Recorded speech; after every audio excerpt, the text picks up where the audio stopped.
I sighed as I sunk my body lower into my steamy bubble bath.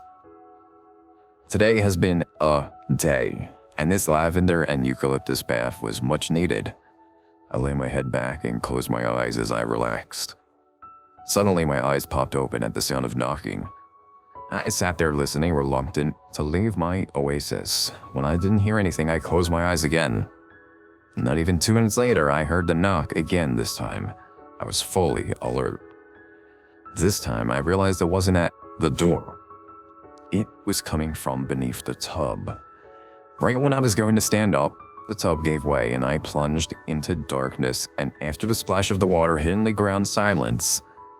After a few minutes, I heard what sounded like claws dragging across the concrete and a menacing laugh, though I could still see nothing. I had no choice but to stand still and await the thing that was slowly clawing and cackling its way to me. The hairs on my neck stood up as I felt its hot breath. I slowly turned around only to come face to face with what had to have been a 10-foot-tall, thin creature with arms that ended in long, sharp claws.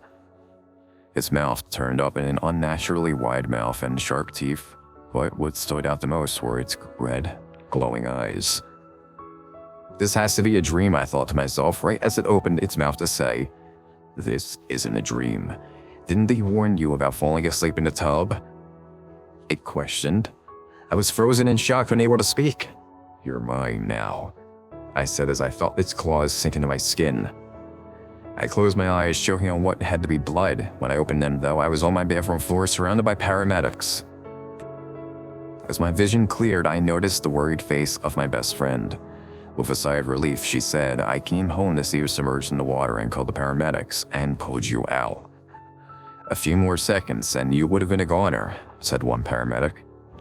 "Don't you know it's dangerous to fall asleep in the tub?" he scolded. Relief washed over me as I realized it was just a nightmare.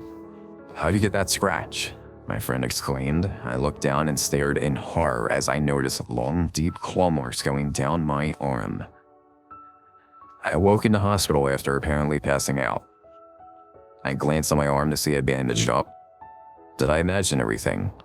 I asked myself out loud. I looked around the room and swore I saw a shadow in the corner, but I just told myself it was the medicine. I decided to try to go back to sleep and had just dozed off when I was yanked out of my bed. I opened my mouth to scream, but it was caught in my throat as I realized it was the same creature dragging me across the floor, nails digging into my ankle. "I told you were mine. You can't escape me," it said. I could feel the blood gushing out my ankle as it began to drag me down the hall, and I noticed the nurse's station was empty. Finally, my voice returned, and I screamed at the top of my lungs. I must have startled the creature as it stopped, turned around, and stared at me with a growl. It lifted its claw's hand. As I continued to lay there screaming and knew my end was near, I closed my eyes and awaited my death. "Ma'am? Ma'am," I heard it say. Slowly, I opened my eyes and realized I was surrounded by nurses. It was just another dream, I thought to myself as my ankle throbbed. That's when it clicked. I yanked the covers off of me and heard the audible gasp as I looked at the deep wounds from when the creature was dragging me. The nurses looked at me in horror and my gaze was the same. I glanced in the corner again and could have sworn I saw a pair of red eyes, but when I blinked, it was gone. I breathed a sigh of relief, but I should have held it in because next thing I knew, a voice growled in a whisper in my ear saying, "I'll be watching you." Then, everything went black.